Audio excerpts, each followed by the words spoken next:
Isang magpagpalang hapon po sa ating lahat, mga suki. So, dito na nga po tayo ngayon sa San Jose at nandito po yung mga scrap. Yan po yung nakuha natin po. Talagang siksik na siksik po yan, kaya napakabigat. Kararating ko nga lang po kanina galing ng QZ and then ngayon nagpre-prepare na po ako ng papakain ko sa aking mga Peking duck. So, ito na po yung mga cabbage, yung mga scrap ng cabbage. So, in-slice ko sila.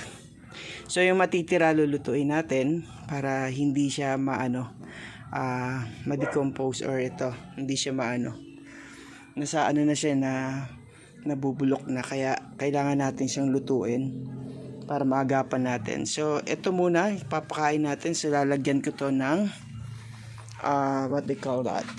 Ayan, yung pollard. Yung pollard na tinatawag. Ito po yan. Ito po yung tuyo. Yan. Tuyo po ng mais. At of course, lalagyan natin yan ng feeds para imimix natin. Para mas maging solid yung protina na makukuha or yung sustansya na makukuha ng ating mga Peking duck. Then, I'll show you guys kung gaano sila katakaw later. Alright? There you go. Let's go. Ayan. So, mekos-mekos na tayo. Mag-mix na tayo ng ating mga bibigay sa kanila. Dahil lang, wala yung aking salukan nandun sa may kulungan. So ito yung aking takalan. Ito yung improvise na takalan natin. So, lalagyan natin ng 3 ganito. Yan.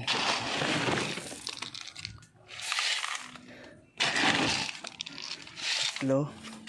Then 4 na to. 4 na pollard. Yan. Isa. 2. 3.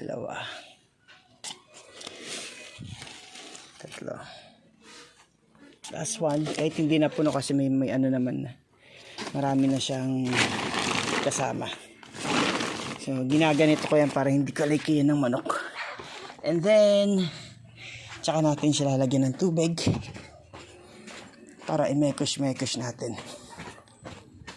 Ayan.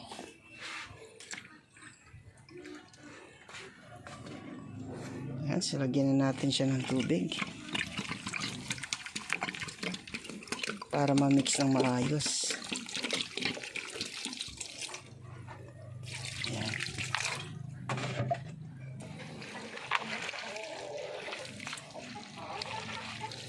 Mix natin siya ng maayos para makain talaga siya ng kasi mag-aagawan sila dito mamaya. Tignan nyo mamaya guys kung gaano sila kasigla kumain. Grabe, ang bilis sila kumain. Yung mga mga gulay na yan, ubos yan mamaya. Mamaya abangan nyo guys. Mekos-mekos natin na maayos para pantay-pantay yung feeds. Kasi yung iba baka hindi makakain ng feeds. So may mga nutrients din dun sa feeds na pwede nilang makuha. Ayan, so punta na natin dun. Let's go. At tayo ay magpapakain ng ating mga Peking duck. So itong mga wild chicken or yung native chicken, napakain ko na to. Yan, so may iba naman yung pagkain nila. Tapos yung mga heritage chicken natin, kinulong ko muna sila ron kasi pinakain ko sila para hindi sila guluhin ng mga wild chicken. So ito yung aking problem kasi hindi pa pala nalinisan yung kanilang kainan. So prepare ko muna. Alright, there you go. Guys, katatapos ko lang maglinis ng kainan ng mga Peking duck natin. So bibigay na natin to kanilang pagkain. Grabe, hiningal ako ron ha. Ayan. So nandun yung kainan nila. Ayan yung kainan na blue na yun. So doon natin lalagay yung kanilang mga pagkain. Ayan, dito tayo maglalagay. Alright. Transfer na natin. Ayun, ang dami oh. Saglitan lang sa kanila yan. Tignan nyo mamaya guys kung paano na pagkakaguluhan to.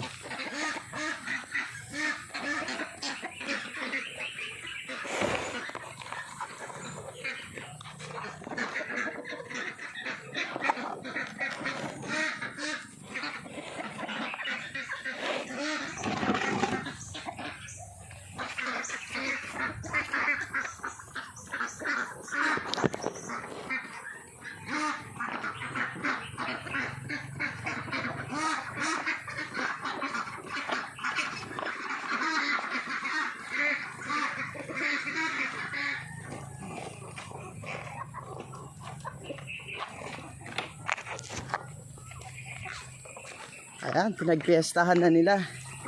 Tignan natin kung gaano sila kalakas kumain. Ayan na nga guys. So mali yung pagkalagay ko doon sa ano. So, may butas kasi to eh. Dapat pag ganito yan. Yun! Nakuha din. Ayan, para hindi matapon. Ayan, ang bilis sila kumain oh. Mamaya-maya lang yan. Wala nang laman yan. Pagmasdan nyo kung gaano kabilis maubos. Tapos itong tubigan nila. Ayan, dito ko nilalagay yung tubigan.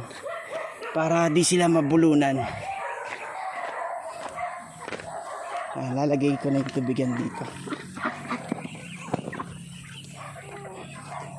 So yung tubig nila, sa balon ko pa kinukuha yun.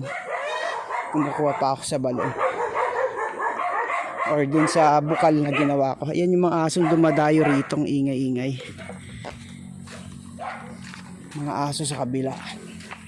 Mga ano pa kasi, mga bata, kaya medyo playful pa sila. Alright. So lagyan natin ng tubig. Ang ating mga Peking duck.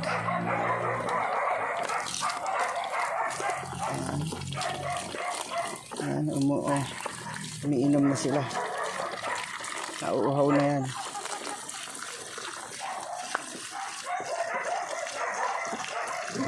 Ayan guys, kaya kumuha ako ng scrap kasi ganun sila kalakas kumain.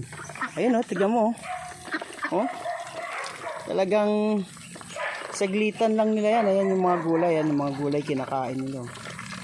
Ayan. Kaya sure naman talaga na healthy ang ating mga Peking duck, ang ating mga alaga. So yung lulutuin ko, tsaka ko bibigyan yung mga manok kasi hindi sila marunong masyado kumain. Hindi katulad ng Rhode Island na talagang malakas sila kumain ng mga dahon-dahon. Pero itong mga Buff Orpington, itong Black Australorp, medyo malakas sila kumain ng mga damo. Pero itong mga Orpington, more on lang talaga sila, mga seeds. Mga feeds. Pag dahon-dahon medyo naman, kumakain sila pero piling-pili yung mga dahon na kinakain nila.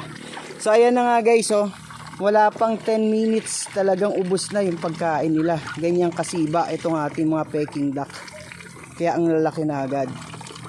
Ayan, so magto 2 months pa lang yan dito sa San Jose. Pero tignan nyo yung mga katawan nila, ang haba, ang lalaki. Yan, siguro humigit 1 kilo na ang nito, ang timbang nito. Dahil nga medyo mahaba at malaman yung kanilang mga karne. Yan, so alright, so medyo dumidilim na, mukhang uulan, kaya kailangan ko na mag-ayos doon sa sa loob at linisin ang dapat linisin. So yun lang muna ang ating update ngayon mga suki. Alright, thank you so much, have a good one, take care always, bye.